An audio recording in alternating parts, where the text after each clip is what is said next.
ಇಷ್ಟೆಲ್ಲ ಆದಮೇಲೆ judgment day ಬಂತು. ಆರ್ಗ್ಯುಮೆಂಟ್ಸ್ ಎಲ್ಲ ಆಯಿತು, ಜಡ್ಜ್ಮೆಂಟ್ ಡೇ ಬಂತು.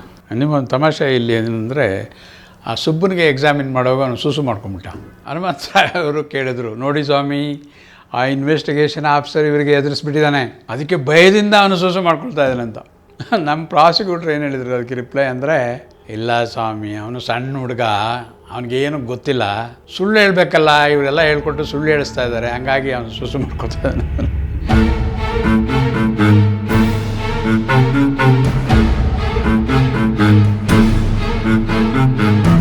ಅದು 1.5-2 ವರ್ಷ ಆಗೋಯ್ತು.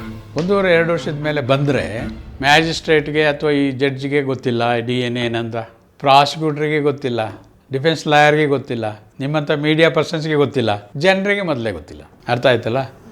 ಸೊ ಎಲ್ಲರಿಗೂ ಪಾಠ ಮಾಡಿಸಿದೆ, ಎಲ್ಲರಿಗೂ ತಿಳಿ ಹೇಳಿಸಿದೆ. ಅಲ್ಲೂ ಅವರು ಲಾಯರ್ಸ್ಗೆ ಇಲ್ಲ, ಕೋರ್ಟಲ್ಲಿ ಹೇಳೋಕ್ಕಾಗಲ್ಲ, ಸಪ್ರೇಟು ಎಜುಕೇಷನ್. ಈ ಪ್ರಾಸಿಕ್ಯೂಟ್ರಿಗೂ ಹೇಳಿಸ್ದೆ, ಇವ್ರಿಗೂ ಹೇಳಿಸ್ದೆ, ಜನರಲಾಗಿ ಲಾಯರ್ಸ್ಗೂ ಹೇಳಿಸ್ದೆ, ಮೀಡಿಯಾ ಪರ್ಸನ್ಸ್ಗೂ ಹೇಳಿಸ್ದೆ, ಜಡ್ಜಸ್ಗೂ ಹೇಳಿಸಿದೆ. ಯಾಕೆಂದರೆ ವಿಷಯ ತಿಳ್ಕೊಳ್ದೇ ಅವರು ಅರ್ಥ ಮಾಡ್ಕೊಳ್ಳೋಕ್ಕಾಗಲ್ಲ. ನಂತರದಲ್ಲಿ ಸಾಕ್ಷಿ ಮಾಡಿಸಿದ್ವಿ. ಸಾಕ್ಷಿ ಆಗೋ ಟೈಮಲ್ಲಿ ಈ ಹನುಮಂತರಾಯ ಅವರು ಒಂದು ಪ್ರಶ್ನೆ ಎತ್ತಿದರು ನಮ್ಮ ಡಿಫೆನ್ಸ್ ಕೌನ್ಸಿಲ್. ಏನಂದರೆ, ಇದು ಭಾಳ ಹೈ ಸೈನ್ಸ್ ಇದೆ ಮತ್ತು ಹೊಸದಾಗಿದೆ, ಅದು ನನಗೆ ಅಷ್ಟು ಪರಿಚಯ ಇಲ್ಲ, ಹಾಗಾಗಿ ನನಗೆ ಸೈಂಟಿಸ್ಟ್ ಅಸಿಸ್ಟೆನ್ಸ್ ಬೇಕು ಅಂದರು. ಒಬ್ಬರು ಮೈಸೂರು ಯೂನಿವರ್ಸಿಟಿ ಪ್ರೊಫೆಸರ್ ಇದ್ದರು, ನಂತರದಲ್ಲಿ ಅವರು ಬೆಂಗಳೂರು ಯೂನಿವರ್ಸಿಟಿ ವೈಸ್ ಚಾನ್ಸಲರಾಗಿ ರಿಟೈರ್ಡ್ ಆದರು. ಅವರಿಗೆ ನಮಗೆ ಅಸಿಸ್ಟೆನ್ಸ್ ಕೊಡಿ ಅಂತ ಕೇಳಿದರು. ಆಯಿತು ಅಂತ ಕೋರ್ಟು ಆಲ್ಮೋಸ್ಟ್ ಬಂದಿತ್ತು. ನಾವು ಅಬ್ಜೆಕ್ಷನ್ ಮಾಡಬೇಕಂತ ಮಾಡಿದ್ವಿ. ನಂತರದಲ್ಲಿ ನಾನು ಹೇಳಿದೆ, ಇಲ್ಲ ಸರ್, ಸೈಂಟಿಸ್ಟ್ ಇದ್ದಾರೆ ಅವರೂ, ಸೈಂಟಿಸ್ಟು ಇನ್ನೊಬ್ಬ ಸೈಂಟಿಸ್ಟ್ ಕೇಳಬೇಕಾದ್ರೆ ಅವರು ಸೈನ್ಸಲ್ಲಿ unless and until it is questioned or ಏನೋ ಡಿಸ್ಪ್ಯೂಟ್ ಇಲ್ಲದೇ ಇದ್ದರೆ, ಒಪ್ಕೊಂಡಂಥ ಅಂಶ ಇದ್ದರೆ, ಅವರಿಬ್ಬರಿಗೂ ಒಂದೇ ನಾಲೆಡ್ಜ್ ಇರುತ್ತೆ, ಪ್ರೊಸೀಜರ್ಸ್ ಎಲ್ಲ ಅವ್ರಿಗೂ ಏನು ಗೊತ್ತಿರುತ್ತೋ ಇವ್ರಿಗೂ ಅದೇ ಗೊತ್ತಿರುತ್ತೆ. ಹಾಗಾಗಿ ಇರಲಿ ಬಿಡಿ ಅಂತ ನಾನು ನಮ್ಮ ಪ್ರಾಸಿಕ್ಯೂಟ್ರಿಗೆ ಹೇಳಿದೆ. ಆಯಿತು ಅಂತ ಅವರು ಸುಮ್ಮನೆ ಆದರು. ನೆಕ್ಸ್ಟ್ ಡೇ ಅವರು ಪ್ರೊಫೆಸರ್ ಬಂದರು. ಪ್ರೊಫೆಸರ್ ಕ್ವಶನ್ ಮಾಡಿದ್ರು, ಯಾಕೆ ಏನಂತ. ನಾವು ನೋಡಿ, ಈಗ ಸೈಂಟಿಸ್ಟ್ ಏನು ಮಾಡ್ತಾರೆ, ರಿಸರ್ಚ್ ಮಾಡ್ತಾರೆ, ರಿಸರ್ಚ್ ಮಾಡಿದ ಮೇಲೆ ಕಲಿತಾರೆ, ಕಲಿತಾದ್ಮೇಲೆ ಪ್ರೂವ್ ಮಾಡ್ತಾರೆ, ಪ್ರೂವ್ ಮಾಡಿದ್ಮೇಲೆ ಒಪ್ಕೊಳ್ತಾರೆ. ಅವ್ರು ಒಪ್ಕೊಂಡ್ಮೇಲೆ ಬೇರೆಯವ್ರಿಗೂ ಅವ್ರು ಒಪ್ಪಿಸ್ತಾರೆ. ಒಪ್ಪಿಸ್ಬೇಕಾದ್ರೆ ಬೇರೆಯವರು ಸುಮ್ಮನೆ ಒಪ್ಕೊಳ್ಳೋದಿಲ್ಲ. ಅದನ್ನು ಹೇಗೆ ಆಯಿತು ಅಂತೇಳಿ ಅವರು ಕೂಡ ಟೆಸ್ಟ್ಗಳು ಮಾಡ್ತಾರೆ. ಮಾಡಿದ ಮೇಲೆ yes, is results are correct and we can believe this thesis or theory. ಆಗ ಇಟ್ ಬಿಕಮ್ಸ್ ಇಂಟು ಪ್ರಾಕ್ಟೀಸ್.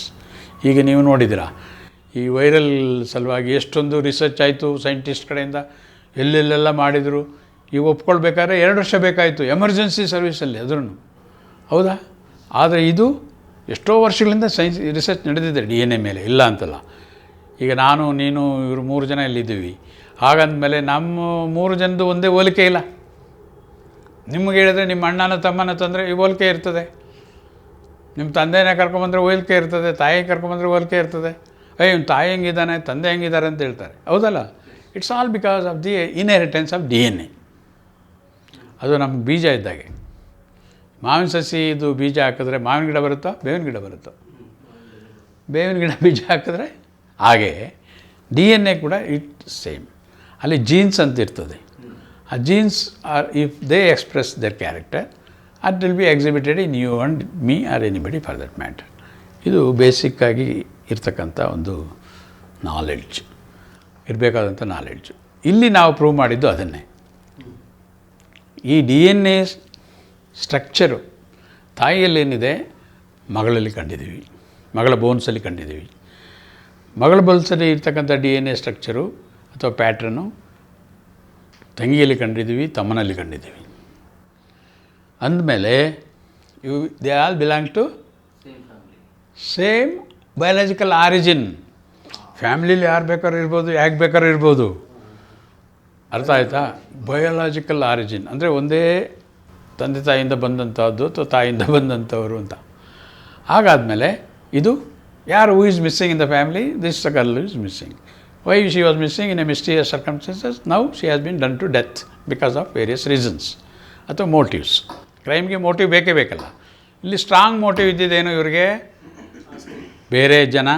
ಬೇರೆ ಜಾತಿಯ ಜನ, ಮತ್ತು ಅಪ್ಪನಿಗೆ ಇರಲಿಲ್ಲ, ಮಗನಿಗಿತ್ತು, ಮದುವೆ ಮಾಡ್ಕೊಂಡಿದ್ದ.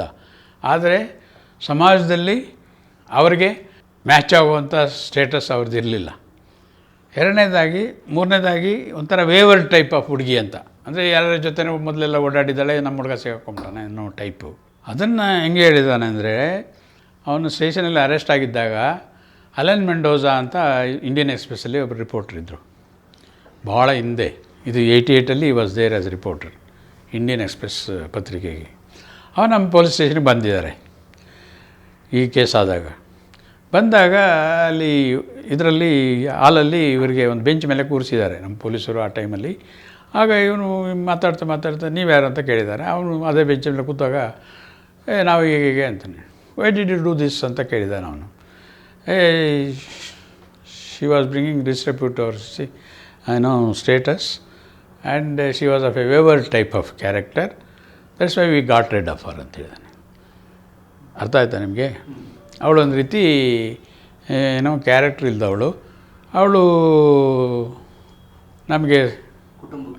ನಮಗೆ ಅವಮಾನ ರೀತಿಯಲ್ಲಿ ಆಗೋ ರೀತಿಯಲ್ಲಿ ಇದ್ದಂಥ ವ್ಯಕ್ತಿ.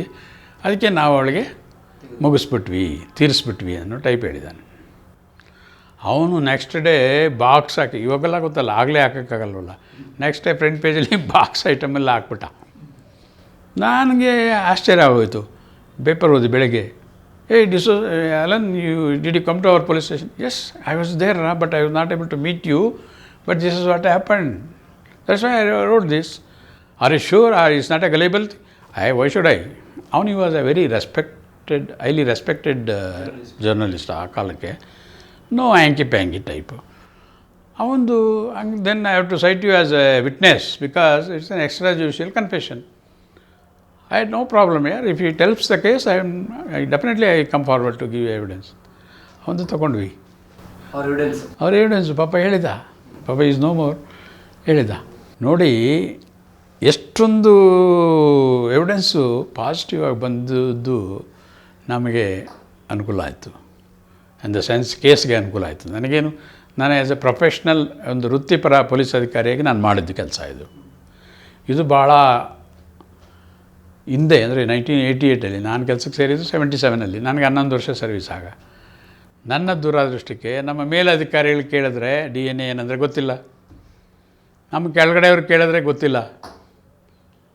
ಇನ್ನು ನಾನು ಹೇಳಿದೆ ನಿಮಗೆ, ಸಮಾಜದಲ್ಲಿ ಬೇರೆ ಇಲ್ಲ, ಅವ್ರಿಗೆ ಗೊತ್ತಿಲ್ಲ ಅಂಥ ಒಂದು ಕೇಸು. ಅವ್ರು ನನಗೆ ಎಷ್ಟೋ ಸತಿ ಹೇಳಿದ್ದಾರೆ, ಏನಯ್ಯ 4 ಮೂಳೆ ಇಟ್ಕೊಂಡು ಏನಯ್ಯ ಮಾಡ್ತೀಯ, it is a sort of open shut case, ನೀನೇನೇ ಎಳೆದಾಡ್ತೀಯ ಅದನ್ನ ಅಂತ ಕೆಲವರು ಕೇಳಿದರು ನನಗೆ. ಆದರೂ ನಾನು ಧೃತಿಗೆಡಲಿಲ್ಲ. ಯಾಕೆ? Basically I have studied the subject. I know what DNA is and I was 100% confident. ಅರ್ಥ ಆಯ್ತಾ? ನಾನು ಒಂದು ಆರ್ಟ್ಸ್ ಸ್ಟೂಡೆಂಟೋ ಕಾಮರ್ಸ್ ಸ್ಟೂಡೆಂಟೋ ಆಗಿದ್ದರೆ ಅವತ್ತೇ ಕೇಸ್ ರಿಜಿಸ್ಟರ್ ಮಾಡಿ ಅವತ್ತೇ ಕೇಸ್ ಕ್ಲೋಸ್ ಮಾಡ್ಬೋದಾಗಿತ್ತು ಅಲ್ವಾ? ಬಾಡಿ ಇಲ್ಲ ಕೇಳಿದ್ರೆ ಒಂದೇ ಪ್ರಶ್ನೆ, ಉತ್ತರ ಬಾಡಿ ಇಲ್ಲ, ಬ್ಲಡ್ ಇಲ್ಲ. ಇನ್ನು ಕೆಲವರು ಹೇಳಿದ್ದಾರೆ, ನಮ್ಮಲ್ಲಿ ಮಹಾಶಯರಿದ್ದರು, ಬ್ಲಡ್ ಇಲ್ಲ. All these things. ಇವತ್ತು ನೀವು ಹೋದರೆ, ಈಜಿಪ್ಟಿಗೆ ಹೋದರೆ ಇದು ಮಮ್ಮಿಫೈಡು ಇದರಲ್ಲಿ ನೀವು DNA ಟೆಸ್ಟ್ ಮಾಡಿಸ್ಬೋದು. ಎಷ್ಟೋ ಸಾವಿರಾರು ವರ್ಷಗಳ ಹಿಂದಿಂದ ಬಾಡಿಲಿ DNA ಮಾಡಿಸ್ಬೋದು. ಇದು ಸೈನ್ಸು. ಈ ಸೈಂಟಿಫಿಕ್ ಆಗಿ ನಾವು ಒಂದು ಇದು ಮಾಡಿದ್ದು. ಇನ್ನೊಂದು ಸೈಂಟಿಸ್ಟ್ ಕರೆಸಿ ಎಕ್ಸಾಮಿನ್ ಮಾಡಿಸಿರು ಅಂತ ಹೇಳಿದ್ರಲ್ಲ, ಅಲ್ಲಿ ಏನಾಯಿತು, ಪಾಪ ಪ್ರೊಫೆಸರು ನೀಟಾಗಿ ಕೇಳಿದರು, ಏನು DNA ಅಂದರೆ, ಹೇಗೆ ನೀವು ಎಕ್ಸ್ಟ್ರಾಕ್ಟ್ ಮಾಡಿದ್ರಾ, was it sufficient to conduct test, all this came. ಅವರು ಪಾಪ ಇವರು ರಿಪ್ಲೈ ಮಾಡಿದ್ರು, ನಾನು ಯಾವ ಥರ ಎಕ್ಸ್ಟ್ರಾಕ್ಟ್ ಮಾಡಿದೆ ಏನು ಅಂತ. ಇಲ್ಲಿ ಅದು DNA was sufficient and it was high molecular DNA and it was sufficient to repeat the test. Minimum 3 test ಮಾಡಬೇಕು, 3ರಲ್ಲೂ ರಿಸಲ್ಟ್ ಸೇಮ್ ಬರಬೇಕು. ಈ ಒಂದು ಕನ್ಸಿಸ್ಟೆನ್ಸಿ ಇದ್ದರೆ you can believe, otherwise no. ಆಗ ನಮ್ಮಲ್ಲಿ 3 ಟೆಸ್ಟಲ್ಲೂ ಕನ್ಸಿಸ್ಟೆನ್ಸಿ ಇದೆ. ಸೊ ಈ has reported like that and that is the report of expert. ಇನ್ನು ಕ್ವಶ್ಚನ್ ಆಫ್ ಡೌಟ್ ಎಲ್ಲಿ ಬರುತ್ತೆ? ಇದು ಭಯಂಕರವಾದಂಥ ಕೇಸು. ಯಾಕೆ ಹೇಳಿದ್ರೆ, ಒಬ್ಬ ಪ್ರೊಫೆಸರು, ಕಲಿತವನು, ನಾಗರಿಕ, ಸಮಾಜದಲ್ಲಿ ಏನಂತೀವಿ ನೀವು ಪ್ರೊಫೆಸರ್ಗೆ? Intellectual people. ಸಮಾಜದಲ್ಲಿ ಎಲ್ಲರಿಗಿಂತ ಮೇಲೆ ನೋಡ್ತೀವಲ್ಲ ಅವ್ರನ್ನ, ಗುರುಗಂತ ಐ ಮೀನ್ ಹೈಲಿ ನಾಲೆಡ್ಜಬಲ್, ಒಳ್ಳೆಯವರು, ಒಳ್ಳೆ ಥಿಂಕಿಂಗ್ ಇರೋರು ಅಂತ. ಅವರು ತಪ್ಪು ಮಾಡಿದರೆ ನಾವು ಎಷ್ಟೋ ಜನಕ್ಕೆ ನಂಬಿಸ್ಬೇಕಾದ್ರೆ ಕಷ್ಟ ಇದೆ. ಹಾಗಾಗ್ತಿತ್ತು. ಇಲ್ಲಿ ಪ್ರೊಫೆಸರು ನಮ್ಮ ಎಕ್ಸ್ಪರ್ಟಿಗೆ ಕೇಳೋವಾಗ ಏನಾಯಿತು, ಕ್ಲೀನಾಗಿ ಪ್ಯಾಚಪ್ ಆಗಿಬಿಡ್ತು. ಸಾಕ್ಷಿ ಅವ್ರು ಮಾಡಿದ್ದಕ್ಕೂ ಇವ್ರು ಕೇಳಿದ್ದಕ್ಕೂ ಎಸ್ ಅಂತ ಪಾಸಿಟಿವ್ ಎವಿಡೆನ್ಸ್ ಬಂದುಬಿಡ್ತು. ಹನುಮಂತರಾಯ ಅವ್ರಿಗೆ ಭಯ ಬಂದುಬಿಡ್ತು, ಅಯ್ಯೋ ಹಿಂಗಾಗೋಯ್ತಲ್ಲ ಅಂತ. ನೆಕ್ಸ್ಟ್ ಆ ಸಾಯಂಕಾಲನೇ ಒಂದು ಅಪ್ಲಿಕೇಶನ್ ಹಾಕಿದ್ರು, ನಾಳೆಯಿಂದ ನಾನೇ ಮಾಡ್ತೀನಿ ಸ್ವಾಮಿ ಅಂತ. ಅವರೇ ಮಾಡಿದರು. ಅಫ್ಕೋರ್ಸ್ ನಿಮಗೆ ಗೊತ್ತಿದೆ, criminal lawyer is A lawyer. ಸಾಕಷ್ಟು ಪ್ರಶ್ನೆಗಳನ್ನು ಅವರು ಇವ್ರಿಗೆ ಹೇಳಿ ಕಲ್ತ್ಕೊಂಡಿರ್ತಾರೆ, ಅದನ್ನಷ್ಟೇ ಕೇಳೋದು. ಅದು ರೈಟಿಂಗಲ್ಲಿ ಬರಬೇಕು, ರೆಕಾರ್ಡಲ್ಲಿ, ಅದಕ್ಕೆ ಅವರು ಮಾಡ್ತಾರೆ. ಅದೇ ನಾಳೆ ದಿವಸ ನಿಲ್ಲೋದು ಕೂಡ. ರೈಟಿಂಗಲ್ಲಿ ಏನು ಬರ್ತದೆ, ಇದು ಸಾಕ್ಷಿಯಲ್ಲಿ ಏನು ಬರ್ತದೆ, ಅವ್ರು ಏನು ಪ್ರಶ್ನೆ ಕೇಳ್ತಾರೆ ಅದನ್ನು ಡಿಪೆಂಡ್ ಮಾಡ್ಕೊಂಡು ನಾನೇ ಮಾಡ್ತೀನಿ ಅಂತ ಹನುಮಂತರಾಯ್ ಅವರು ಅಪ್ಲಿಕೇಶನ್ ಹಾಕಿ ಸಾಹೇಬರು ಕ್ವಶನ್ ಮಾಡಿದ್ರು. ಆಗ ಸ್ವಲ್ಪ ಏನೋ ಲಾಸ್ ಆಗಿತ್ತು, ಡ್ಯಾಮೇಜಸ್ ಆಗಿತ್ತು, ಅದನ್ನೆಲ್ಲ ಸ್ವಲ್ಪ ಟ್ರೈ ಮಾಡಿ ಏನೋ ಪ್ಲಗ್ ಮಾಡೋಕ್ಕೆ ಹೋದರು, ಆಗಲಿಲ್ಲ. ಕೊನೆಗೆ ಜಡ್ಜ್ಮೆಂಟ್ ಡೇಟ್ ಬಂತು. ಅದು ಸಾಕಷ್ಟು ಎವಿಡೆನ್ಸು ಯಾವ ಥರ ನಡೀತು ಇದರಲ್ಲಿ ಅಂತ ಹೇಳಿದ್ರೆ ನಿಮಗೆ ಆಶ್ಚರ್ಯ ಆಗ್ಬೋದು. ಒಂದು afternoon was reserved for this case in the same court. Afternoon ಈ ಕೇಸ್ ಮಾತ್ರ ನಡೆಸೋದು. 7 ತಿಂಗಳು ಸುಮಾರು ನಡೆಸಿದ್ರು. ಆಮೇಲೆ ಕೋರ್ಟ್ ಹಾಲಲ್ಲಿ ಜೂನಿಯರ್ಸು, ಸೀನಿಯರ್ಸು ಎಲ್ಲರೂ ಸೇರ್ಕೊಳ್ಳೋರು, ಏನಾಗ್ತಾಯಿದೆ ಅಂತ. ಅಷ್ಟೊಂದು ಕ್ಯೂರಿಯಾಸಿಟಿ. ಇಷ್ಟೆಲ್ಲ ಆದಮೇಲೆ ಜಡ್ಜ್ಮೆಂಟ್ ಡೇ ಬಂತು. ಆರ್ಗ್ಯುಮೆಂಟ್ಸ್ ಎಲ್ಲ ಆಯಿತು, ಜಡ್ಜ್ಮೆಂಟ್ ಡೇ ಬಂತು. ನಿಮಗೊಂದು ತಮಾಷೆ ಇಲ್ಲಿ ಏನಂದರೆ, ಆ ಸುಬ್ಬನಿಗೆ ಎಕ್ಸಾಮಿನ್ ಮಾಡುವಾಗ ಅವನು ಸೂಸು ಮಾಡ್ಕೊಂಬಿಟ್ಟ. ಹನುಮಂತರಾಯ್ ಅವರು ಕೇಳಿದ್ರು, ನೋಡಿ ಸ್ವಾಮಿ, ಆ ಇನ್ವೆಸ್ಟಿಗೇಷನ್ ಆಫೀಸರ್ ಇವರಿಗೆ ಎದುರಿಸ್ಬಿಟ್ಟಿದ್ದಾನೆ, ಅದಕ್ಕೆ ಭಯದಿಂದ ಅವನು ಸೂಸು ಮಾಡ್ಕೊಳ್ತಾ ಇದ್ದಾನಂತ. ನಮ್ಮ ಪ್ರಾಸಿಕ್ಯೂಟ್ರ್ ಏನು ಹೇಳಿದ್ರು ಅದಕ್ಕೆ ರಿಪ್ಲೈ ಅಂದರೆ, ಇಲ್ಲ ಸ್ವಾಮಿ, ಅವನು ಸಣ್ಣ ಹುಡುಗ, ಅವನಿಗೇನು ಗೊತ್ತಿಲ್ಲ, ಸುಳ್ಳು ಹೇಳಬೇಕಲ್ಲ, ಇವರೆಲ್ಲ ಹೇಳ್ಕೊಟ್ಟು ಸುಳ್ಳು ಹೇಳಿಸ್ತಾ ಇದ್ದಾರೆ, ಹಂಗಾಗಿ ಅವನು ಸೂಸು ಮಾಡ್ಕೊತಾ ಇದ್ದಾನೆ. ಈಗ ನೋಡಿ, ಅವನದು 164 ಸ್ಟೇಟ್ಮೆಂಟ್ ತೊಗೊಂಡಿದ್ದೆ ನಾನು. ಆ ಸುಬ್ಬಂದು ಮ್ಯಾಜಿಸ್ಟ್ರೇಟ್ ಮುಂದೆ ಸ್ಟೇಟ್ಮೆಂಟ್ ಮಾಡಿಸಿದ್ದೆ. 164 CRPC ಅಂದರೆ ನಾವು ಮಾಡ್ಕೊಳ್ಳೋದಲ್ಲ, ಮ್ಯಾಜಿಸ್ಟ್ರೇಟ್ ಮುಂದೆ ಮಾಡಿಸೋದು. ಅದು ರಿಕ್ವೆಷನ್ ಕೊಟ್ಟು ಮಾಡಿಸಿದ್ವಿ, ಅದು ಸರಿಯಾಗಿ ಹೇಳಿದ್ದ. ಇಲ್ಲಿ ಅವರು ಎಷ್ಟೇ ಆದರೂ ಅವನ ಹತ್ರ ಅನ್ನ ಊಟ ಮಾಡಿದ್ದಾನಲ್ಲ, ಅವ್ರ ವಿರುದ್ಧ ಹೇಳೋಕ್ಕಾಗಲ್ವಲ್ಲ. ಅಲ್ಲಿ ಡಿಫೆನ್ಸ್ ಲಾಯರ್ ಏನೋ ಮಾಡಿ ಟ್ಯಾಪ್ ಮಾಡಿ ಅವನಿಗೆ ಸುಳ್ಳು ಹೇಳ್ಸೋಕ್ಕೆ ನೋಡಿದರು. ಆಗ ಅವನು ಸೂಸು ಮಾಡ್ಕೊಂಬಿಟ್ಟ. ಅದಕ್ಕೆ ನಮ್ಮವರು ಹೇಳಿದ್ದು, ಸೂಸು ಮಾಡಬೇಕಾದ್ರೆ ಕಾರಣ ಸುಳ್ಳು ಹೇಳಿದ್ರೆ ಸ್ವಾಮಿ, ಭಯದಿಂದ ಅಲ್ಲ ಅಂತ. ಇದೊಂದು ಏನೋ ಹಾಸ್ಯ ಪ್ರಸಂಗ ಅಲ್ಲಿ ಬಂದದ್ದು. ಎಷ್ಟೋ ಇದ್ದಾವೆ, ಬಟ್ ಇದು ಒಂದು ನನಗೆ ಮರೀಲಿಕ್ಕಾಗಲ್ಲ. ಹೀಗೆ ಎಲ್ಲ ಆದಮೇಲೆ ಆರ್ಗ್ಯುಮೆಂಟ್ ಆಯಿತು. Court came to the conclusion, court gave a verdict. ನಾವು ಆರ್ಗ್ಯೂ ಮಾಡಿದ್ದು, it's a rarest of the rare case. ಇದು ಒಬ್ಬ ಹೈಲಿ ಎಜುಕೇಟೆಡ್, ಜೊತೆಗೆ ಸೈಂಟಿಸ್ಟ್, ಅದರ ಜೊತೆಗೆ ವೆಲ್ ಟು ಡೂ ಪರ್ಸನ್. ಇಂಥವರು ಕಾನ್ಸಿಕ್ವೆನ್ಸಸ್ ಒಂದು ಈ ರೀತಿ ಕೊಲೆ ಮಾಡಿದ್ರೆ ಏನಾಗುತ್ತೆ ಅಂತ ಗೊತ್ತಿದ್ದು ಮಾಡಿದ್ದಾರೆ.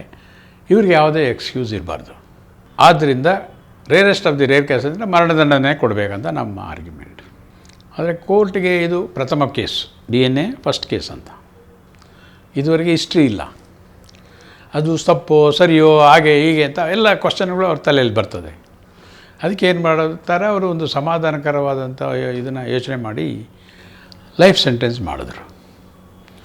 ಅಷ್ಟೊತ್ತು ಅದಕ್ಕೂ ಇವ್ರಿಗೆ, ನಮ್ಮ ಡಿಫೆನ್ಸ್ ಲಾಯರ್ಗೆ ಪಾಪ ಪ್ರೆಸ್ಟೀಜ್ ಇಶ್ಯೂ ಆಗೋಗಿತ್ತು. ಏನು ಬರೀ ಮೂಳೆಗಳೆಲ್ಲ ಈಸಿಯಾಗಿ ಹೊಡ್ಕೊಂಬರ್ಬೋದು ಅಂತ. ಆವಾಗ ಅವನು ಸಾಕಷ್ಟು ಫೀಸು ಕೂಡ ಕೊಟ್ಟಿದ್ದ. ಆ ಪ್ರೊಫೆಸರ್ಗೆ 6 ವರ್ಷ ಆದರೂ ಕೂಡ ಬೇಲ್ ಆಗಿದ್ದಿಲ್ಲ, ಜೈಲಲ್ಲಿದ್ದರು. 3-4 ಸತಿ ಸುಪ್ರೀಂ ಕೋರ್ಟ್ ಹೋದರೂ ಕೂಡ ಈ ಕೇಸಲ್ಲಿ ಬೇಲ್ ಆಗಲಿಲ್ಲ ಇಬ್ಬರಿಗೂ ಕೂಡ, ಅಪ್ಪ ಮಗನಿಗೆ. ಅದೊಂದು ಭಯ. ಈಗ ಪೂರ್ತಿ ಅಲ್ಲೇ ಜೈಲಲ್ಲೇ ಸಾಯಬೇಕಲ್ಲಪ್ಪ ಅಂತ ಒಂದು ಭಯ. ಇವರೇನು ಮಾಡಿದ್ರು, ಹನುಮಂತರಾಯ ಸಾಹೇಬರು, ಇಲ್ಲಪ್ಪ ಇದು ಕೇಸ್ ಟಫ್ ಇದೆ, ನನ್ನ ಕೈಲಾಗಲ್ಲ, ನೀನು ಯಾರ ಕಡೆ ಅದನ್ನು ಕೊಟ್ಟು ಮಾಡಿಸ್ಕೊ ಅಂತ ಕೇಸ್ ಫೈಲ್ ವಾಪಸ್ ಕೊಟ್ಬಿಟ್ರು. ವಾಪಸ್ ಕೊಟ್ಟಾಗ ಪ್ರೊಫೆಸರು ಇನ್ನೂ ಜೈಲಲ್ಲೇ ಇದ್ದಲ್ಲ, ಅವನಿಗೆ ಮ್ಯಾಸಿವ್ ಹಾರ್ಟ್ ಅಟ್ಯಾಕ್ ಆಗೋಯಿತು, ಸತ್ಬಿಟ್ಟ. ನಾನು ಕೇಳಿದೆ, ನಿಮಗೆ it's a rarest of the rare case, ಆದ್ದರಿಂದ ಮರಣದಂಡನೆ ಕೊಡಬೇಕು ಇವರಿಗೆ ಅಂತ ನ್ಯಾಯಾಲಯದಲ್ಲಿ ನಮ್ಮ ಆರ್ಗ್ಯುಮೆಂಟ್ ಇತ್ತು. ಇಲ್ಲಿ ಇವರು ಲೈಫ್ ಸೆಂಟೆನ್ಸ್ ಅಂತ ಕೊಟ್ಟರು. ಅದಕ್ಕೆ ನೀವೆಲ್ಲ ಸರ್ಕಮ್ಸ್ಟೆನ್ಸಸ್ ನೋಡ್ಕೊತಾ ಬಂದರೆ ಒಂದಲ್ಲ ಒಂದು ರೀತಿ ಇವನ ಬೋನ್ ಸಿಕ್ಕಿದ್ದು ನನಗೆ ಎಲ್ಲೋ ಒಂದು ಕಾಣದ ಕೈ, ಅದು ದೇವರು ಇರ್ಬೋದು, ಇನ್ನೊಂದು ಇರ್ಬೋದು, ಅಥವಾ ಅವಳು ಮಾಡಿದ್ದು ಒಂದು ಒಳ್ಳೆ ಕೆಲಸ ಇರ್ಬೋದು, ಆ ಒಳ್ಳೆ ಹುಡುಗಿ ಒಳ್ಳೆ ಗುಣದಿಂದ ಇಲ್ಲಿ ನೈಬರ್ಹುಡ್ಡಲ್ಲಿ ಎಲ್ಲ ಸಹಾಯ ಮಾಡಿದ್ರು ಇರ್ಬೋದು, ಒಳ್ಳೆ ಸಾಕ್ಷಿ ಹೇಳಿದ್ದಿರ್ಬೋದು. ಕೇಸು ಎಂಡೆಡ್ ಇನ್ ಕನ್ವಿಕ್ಷನ್. ಆದರೆ ದೇವರು ನೋಡ್ತಿದ್ದ, ನಮ್ಮ ಮನುಷ್ಯರ ಕೋರ್ಟಲ್ಲಿ ಇವರು ಏನೂ ನ್ಯಾಯ ಸರಿಯಾಗಿ ಕೊಟ್ಟಿಲ್ಲಲ್ಲಪ್ಪ, ಅದಕ್ಕೆ ಏನು ಮಾಡಬೇಕು ಅಂತೇಳಿ ದೇವರು ಅಲ್ಲಿ ಜೈಲಲ್ಲಿ ತೀರ್ಮಾನ ಮಾಡಿಬಿಟ್ರು. ಏನು? ಮರಣದಂಡನೆ ಅಂತ ನಾವು ಅಂದ್ಕೊಳ್ಬೋದು ಸಮಾಧಾನಕ್ಕೆ. ಬಟ್ ಈ died of massive heart attack. ಇದು ನೀವು ಏನು ಹೇಳ್ತದೆ ಅಂದರೆ, ತಪ್ಪು ಮಾಡಿದವನಿಗೆ ಇಲ್ಲಿ ಶಿಕ್ಷೆ ಆಗದಿದ್ದರೂ ಎಲ್ಲರ ಒಂದು ಕಡೆ ಶಿಕ್ಷೆ ಆಗೇ ಆಗುತ್ತೆ, ಅದು ಸತ್ಯ ಇದ್ದರೆ ಅಂತ. ನಾನು ಅದನ್ನು ನಂಬಿದ್ದೀನಿ. ನನ್ನ ಸರ್ವೀಸಲ್ಲಿ ಇದೊಂದು ಐತಿಹಾಸಿಕ ಕೇಸ್. ನಮ್ಮ ರಾಜ್ಯದಲ್ಲೇ ಅಲ್ಲ, ನಮ್ಮ ದೇಶದಲ್ಲೇ ಅಲ್ಲ, ಪ್ರಥಮ ಬಾರಿಗೆ ಟ್ರಯಲ್ ಕಂಡಂಥ DNA ಫಿಂಗರ್ ಪ್ರಿಂಟಿಂಗ್ ಟೆಸ್ಟ್ ಒಂದು ಕ್ರೈಮು ಇಡೀ ಪ್ರಪಂಚದಲ್ಲೇ ಮೊದಲಿದ್ದು. ಇದು ಪ್ರಪಂಚದಲ್ಲೇ ಮೊದಲಾದ್ದರಿಂದ ನನಗೆ ಒಂದು ರೀತಿ ಸಮಾಧಾನ. ಆ ನಂತರದಲ್ಲಿ ಇವತ್ತು ನೀವು ನೋಡಿ, ಸಣ್ಣದ ಹಳ್ಳಿಯಲ್ಲಿ ಒಂದು ಯಾವುದಾದ್ರು ಹುಡುಗ ಇಟ್ಕೊಂಡು ಇನ್ನೊಂದು ಹುಡುಗಿಗೆ ರೇಪ್ ಮಾಡ್ದ, ಇನ್ನೊಂದು ಮಾಡ್ದ ಅಂದರೆ ಸ್ವಾಮಿ ಅವನಿಗೆ DNA ಟೆಸ್ಟ್ ಮಾಡಿಸಿ ಸ್ವಾಮಿ ಅಂತಾರೆ. ಹಳ್ಳಿಯಲ್ಲಿ ಒಬ್ಬ ಅನ್ಎಜುಕೇಟೆಡು ಕೂಡ ಇವತ್ತು DNA ಅಂದರೆ ಏನಂತ ಗೊತ್ತು. ಆದರೆ ನಾನು ಮಾಡಿದ ಕಾಲದಲ್ಲಿ ಗೊತ್ತಿಲ್ಲ, ಸೈಂಟಿಸ್ಟ್ಗೆ ಗೊತ್ತಿಲ್ಲ, ಬೇಡ ಬೇರೆ ಸೈನ್ಸ್ನವ್ರಿಗೆ ಗೊತ್ತಿಲ್ಲ, ಒಂದು ಸಾಮಾನ್ಯ ಎಜುಕೇಟೆಡ್ ಆರ್ಟ್ಸು ಇನ್ನೊಂದು ಮತ್ತೊಂದು ಇದ್ದರೆ ಅವ್ರಿಗೆ ಗೊತ್ತಿಲ್ಲ, ಲಾಯರ್ಸ್ಗೆ ಗೊತ್ತಿಲ್ಲ. ಈಗ ಇರೋಂಥ ಕಾಲದಲ್ಲಿ ನಾನು ಮಾಡಿದ್ದು. ಸೊ ಇದು ನನಗೆ ನನ್ನ ವೃತ್ತಿ ಜೀವನದಲ್ಲಿ, ಅದು ಸೈನ್ಸ್ ಓದಿ ನಾನೊಂದು ರಿಸರ್ಚ್ ಮಾಡಬೇಕಂತ ಶುರು ಮಾಡಿದ್ದು ನನ್ನದು ಕೆರಿಯರು. ಇವತ್ತು ರಿಸಲ್ಟ್ ಬಂತು, ನಮ್ಮ ಪ್ರೊಫೆಸರು ನೀನು PhD ಮಾಡು ಅಂತ ಹೇಳ್ಕೊಂಡು ಫೆಲೋಶಿಪ್ ಕೊಡ್ತೀನಿ ಅಂಥೇಳಿ ಸಬ್ಜೆಕ್ಟ್ ಕೊಟ್ಟರು. ನೆಕ್ಸ್ಟ್ ಡೇ ಅದೇ ದಿವಸನೇ ಬಹುಶಃ ನಮ್ಮ ಡಿಗ್ರಿ ಮಾಡಿದ ವಿಪ್ರಮ್ ಕಾಲೇಜಿನ ಪ್ರೊಫೆಸರ್ ನನ್ನದು ಬಂದರು. ಅವರು ಏನು ಸರ್ ಇಲ್ಲಿ ಅಂತ ನನಗೆ ಕಂಗ್ರ್ಯಾಚುಲೇಟ್ ಮಾಡಿದ್ರು. MSc ಆಯ್ತಂತ ನಿಂದ ಹಾಗೆ ಅಂದ್ಕೊಂಡು ಮಾಡಿದ ಮೇಲೆ ನಾನು ಇಲ್ಲ ಡೆಪ್ಯುಟೇಷನ್ ಬಂದಿದ್ದೀನಿ PhD ಮಾಡಲಿಕ್ಕೆ, ನೀನು ಯಾಕೆ ನಿಮ್ಮ ಕಾಲೇಜಿಗೆ ಹೋಗಿ ಇದು ಮಾಡಬಾರ್ದಂತ. ಆಗ ನೀನು PhD ಮಾಡಿದರೂ ಲೆಕ್ಚರರ್ ಕೆಲಸ ಹುಡುಕ್ಬೇಕಲ್ವಾ ಅಂತ ಒಂದು ಏನೋ ಸೂಚನೆ ಅವ್ರದ್ದು. ಹಾಗಿದ್ರೆ ಒಳ್ಳೇದಲ್ವಾ ಅಂತ ಅಂದ್ಕೊಂಡು ನನಗೂ ಅನಿಸ್ತು. ನೆಕ್ಸ್ಟ್ ಡೇ ಕಾಲೇಜ್ಗೆ ಹೋದರೆ ನೀನು ನಾಳೆಯಿಂದ ಬಾ ಅಂದ್ಬಿಟ್ರು. ನಮ್ಮ ಕಾಲೇಜಲ್ಲಿ ನಮ್ಮ ಅಧ್ಯಕ್ಷರು ಅವರೆಲ್ಲ ಸೇರಿ, ನಮ್ಮ ಸಂಘದ್ದಿತ್ತದು.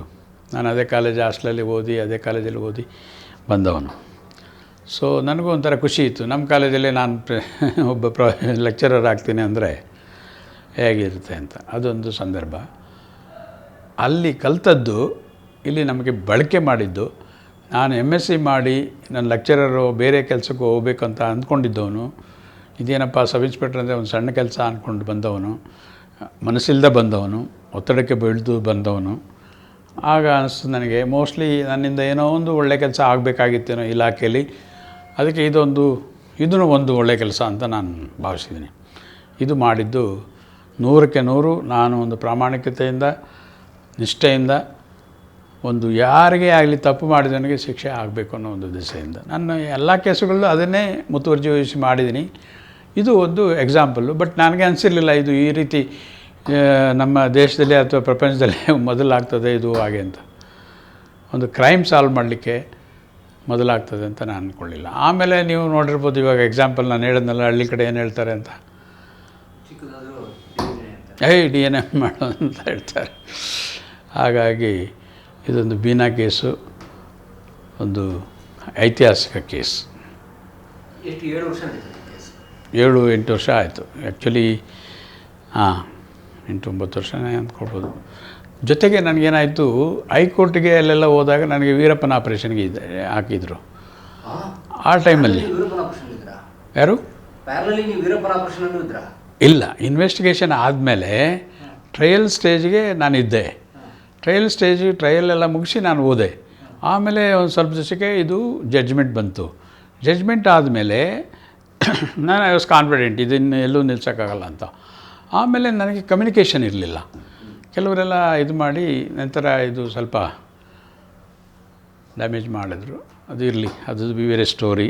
ನಾನು I do not want to say. But ನನಗೆ ಮ್ಯಾಜಿಸ್ಟ್ರೇಟ್ ಕೋರ್ಟಲ್ಲಾಗ್ಬೋದು, ಸೆಷನ್ಸ್ ಕೋರ್ಟಲ್ಲಾಗ್ಬೋದು, ಆ ಒಂದು ನಾನಿದ್ದಂಥ ಕಾಲದಲ್ಲಿ ಇದ್ದಂಥ ಹೈಕೋರ್ಟ್ ಜಡ್ಜಸ್ ಆಗ್ಬೋದು, 100ಕ್ಕೆ 100 ಅಪರಂಜಿ, ಅಷ್ಟು ಪ್ರಾಮಾಣಿಕ ಜಡ್ಜಸ್. ಅದರಿಂದ ಅಷ್ಟೇ ಅಲ್ಲ, ನಮ್ಮ ಪ್ರಾಸಿಕ್ಯೂಟ್ರು ಕೂಡ ಅಷ್ಟೇ ಕ್ಲೀನ್, FSL ಟೀಮು ಕೂಡ ಅಷ್ಟೇ. ಇನ್ನು ಇವರೆಲ್ಲರ ಒಂದು ಸಹಕಾರದಿಂದ ನಾವು ಈ ಕೇಸನ್ನು ಒಂದು ತಾತ್ವಿಕ ಅಂತ್ಯಕ್ಕೆ ತರಲಿಕ್ಕೆ ಆಯಿತು. ಯಾಕೆ ನಂದು ಈ ಮಾತು ಹೇಳ್ತಾ ಇದ್ದೀನಿ ಅಂತ ಹೇಳಿದ್ರೆ, ಸಾಕಷ್ಟು ಜನ ನನಗೆ ಕೇಳಿದರು, 6 ವರ್ಷದಿಂದ ಜೈಲಲ್ಲಿದ್ದಾನೆ, ಇನ್ನೂ ಜೈಲಲ್ಲಿ ಇರಬೇಕನಪ್ಪ, ಸಾಲ್ದ ಅಂತ. ನಾನಲ್ಲ ಜೈಲಲ್ಲಿಟ್ಟಿದ್ದು, ಅದೇನು ಮಾಡಿದ್ದಾರೆ ಅವ್ರ ಕರ್ಮ, ಅವರು ಅನುಭವಿಸಿದ್ದಾರೆ ಅಷ್ಟೇ. ಬಟ್ ಮೆರಿಟ್ ಇರುವಾಗ ಯಾವ ಕೋರ್ಟ್ ತಾನೇ ಏನು ಡಿಸಿಷನ್ ಕೊಡೋಕ್ಕಾಗುತ್ತೆ, ಅದ್ರ ಪ್ರಕಾರ ಕೊಡ್ತಾ ಬಂದಿದ್ದಾರೆ ಅಂತ ನಾನು ಹೇಳಿದೆ. ಇಲ್ಲಿ ಲೈನ್ ಆಫ್ ಜಡ್ಜಸ್ಸು ಏನು ಜುಡಿಷಿಯರಲ್ಲಿ ಇದ್ದಂಥವರು 100ಕ್ಕೆ 100 ಅಪರಂಜಿ ಆ ಟೈಮಲ್ಲಿ, ನನ್ನ ಟೈಮಲ್ಲಿ. ನಂತರದಲ್ಲಿ ನಾನು ಹೇಳೋದಿಲ್ಲ. 100ಕ್ಕೆ 100 ಕೈಯಲ್ಲಿ ಬರೆದಿದ್ದಾರೆ ಜಡ್ಜ್ಮೆಂಟು. ನೀವು ಕೇಳಿದ್ದೀರಾ? ಡಿಕ್ಟೇಷನ್ ಕೊಡ್ತಾರೆ ನಾರ್ಮಲಾಗಿ PAಗೆ, ಇಲ್ಲಿ ಕೈಯಲ್ಲಿ ಬರೆದಿದ್ದಾರೆ. ಮ್ಯಾಜಿಸ್ಟ್ರೇಟು ಸಹ ಕೈಯಲ್ಲಿ ಬರೆದಿದ್ದಾರೆ. ಈ ಸೆಷನ್ ಜಡ್ಜು ರಾಮಕೃಷ್ಣ ರಾವ್ ಅಂತ ಇದ್ದಾರೆ, ಅವರು ಕೂಡ ಕೈಯಲ್ಲಿ ಬರೆದಿದ್ದಾರೆ. ನಾಟ್ ಓನ್ಲಿ ಹಾರ್ಟ್, ಅದೊಂದು ಕತೆ ಕೇಳ್ತಾ ಇದ್ದರೆ, ಈಗ ಸಪೋಸು ಹೆಣ್ಮಕ್ಳಿದ್ರೆ ಅವರಿಗೆ ಬೇಡ, ತಾಯಿ ಇರ್ತಾಳೆ, ಹೆಂಡತಿ ಇರ್ತಾಳೆ, ಹೇಗೆ ಮುಖ ತೋರಿಸ್ಬೇಕು ಅವರು? ಆ ಒಂದು ಕಾನ್ಷಿಯಸ್ ಇತ್ತು ಅವರಿಗೆ. ಒಂದು ಅದು ಏನೋ ನಿಮ್ಗೆ ಹೇಳೋದ್ರೆ ಎಮೋಷ್ನಲ್ ಆಗಿ ತೊಗೊಂಡ್ರೆ, ಇಲ್ಲ ಅಂದರೆ ಪ್ರೊಫೆಷ್ನಲಿ ಕೂಡ ಸಾಕ್ಷಿಗಳು ಒಂದಕ್ಕೊಂದು ಇಷ್ಟು ಕೊಂಡಿಗಳು ಗಟ್ಟಿಯಾಗಿದ್ದಾವೆ, ಅದು ಎಷ್ಟೇ ಹೇಳಿದ್ರು ಕಿತ್ತೋಗೋಕ್ಕೆ ಸಾಧ್ಯ ಇಲ್ಲ. ನಾವೊಂದು ವೀಕ್ ಲಿಂಕ್ ಇದ್ದಿದ್ದು ಐಡೆಂಟಿಟಿ, ಅದನ್ನು ಎಸ್ಟಾಬ್ಲಿಷ್ ಮಾಡಿದ್ವಿ ಬಿಯಾಂಡ್ ರೀಸನಬಲ್ ಡೌಟ್. ಇದಕ್ಕಿಂತ ಯಾಕೆಂದರೆ ಕ್ರೈಮ್ ಅಂದರೆ 100ಕ್ಕೆ 100 ಪ್ರೂವ್ ಮಾಡಬೇಕು ನಾವು. 99.9 ಪ್ರೂವ್ ಮಾಡಿ ಇನ್ನೊಂದು ಪಾಯಿಂಟ್ ಎಲ್ಲ ಡೌಟ್ ಬಂದರೆ ಆ ಬೆನಿಫಿಟ್ಟು ಅಕ್ಯೂಸ್ಡಿಗೆ ಕೊಡಬೇಕು ನ್ಯಾಯಾಲಯ. ಇದು ನಮ್ಮ ಒಂದು ನ್ಯಾಯ ಪದ್ಧತಿ, ನ್ಯಾಯದ ಧರ್ಮ. ಈವನ್ 99.9 ಅಕ್ಯೂಸ್ಡು ಹಂಗೆ ಹೋದರೂ ಪರವಾಗಿಲ್ಲ, ಅಕ್ವಿಟ್ ಆಗಿ ಹೋದರೂ ಪರವಾಗಿಲ್ಲ, ಒಬ್ಬ ಇನ್ನೋಸೆಂಟ್ ಜೈಲಿಗೆ ಹೋಗಬಾರ್ದಂತ ನಮ್ಮ ಒಂದು ಸಿದ್ಧಾಂತ, ನ್ಯಾಯದ ಸಿದ್ಧಾಂತ ನಮ್ಮ ದೇಶದ್ದು. ಆಗಿರಬೇಕಾದ್ರೆ ನಾವು 100ಕ್ಕೆ 100 ಪ್ರೂವ್ ಮಾಡಿದ್ದೀವಲ್ಲ.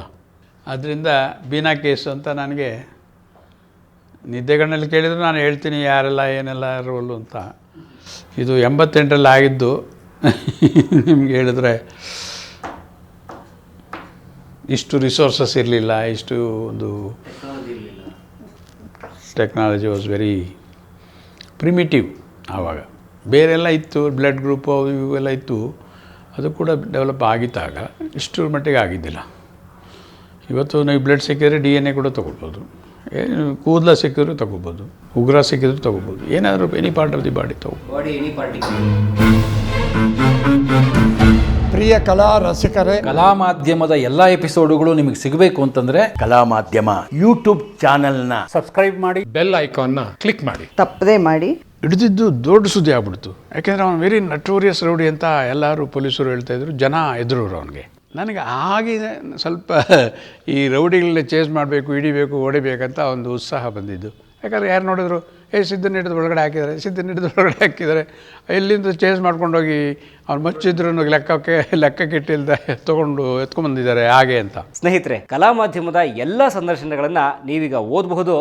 www.kalamadhyama.com ಈ ವೆಬ್ಸೈಟ್ಗೆ ವಿಸಿಟ್ ಮಾಡಿ, ಇಂಟರ್ವ್ಯೂಗಳನ್ನು ಓದುವ ಸಂಸ್ಕೃತಿ ಹೆಚ್ಚಾಗಲಿ. ಧನ್ಯವಾದ. ಕಲಾ ಮಾಧ್ಯಮದ ಫೇಸ್ಬುಕ್ ಪೇಜ್, ಟ್ವಿಟರ್ ಪೇಜ್ ಮತ್ತು ಇನ್ಸ್ಟಾಗ್ರಾಮ್ ಪೇಜ್ನು ಕೂಡ ನೀವು ಫಾಲೋ ಮಾಡಿ. ಈ ವಿಡಿಯೋ ನಿಮಗೆ ಇಷ್ಟವಾಗಿದ್ದರೆ ಸೋಷಿಯಲ್ ಮೀಡಿಯಾ ಪೇಜ್ಗಳಲ್ಲಿ ಶೇರ್ ಮಾಡೋದು ಮರಿಬೇಡಿ. ಶೇರ್ ಮಾಡಿದಾಗ #ಪರಂ ಹಾಕೋದನ್ನು ಮರಿಬೇಡಿ. ಆಗ ನೀವು ಶೇರ್ ಮಾಡಿದ ವಿಡಿಯೋಗಳು ನಮಗೆ ಸಿಗುತ್ತೆ, ನಾವು ಅದಕ್ಕೆ ಕಮೆಂಟ್ ಮಾಡ್ತೇವೆ. ಕನೆಕ್ಟ್ ಆಗಿರೋಣಂತೆ. Ad films, corporate films, documentary films ಮೊದಲಾದ ವಿಡಿಯೋ ಪ್ರೊಡಕ್ಷನ್ ಸರ್ವಿಸ್ ನಮಗೆ ಬೇಕು ಅಂದರೆ ನೀವು ಕಲಾ ಮಾಧ್ಯಮವನ್ನು ಮುಕ್ತವಾಗಿ ಸಂಪರ್ಕಿಸಬಹುದು. ಧನ್ಯವಾದಗಳು.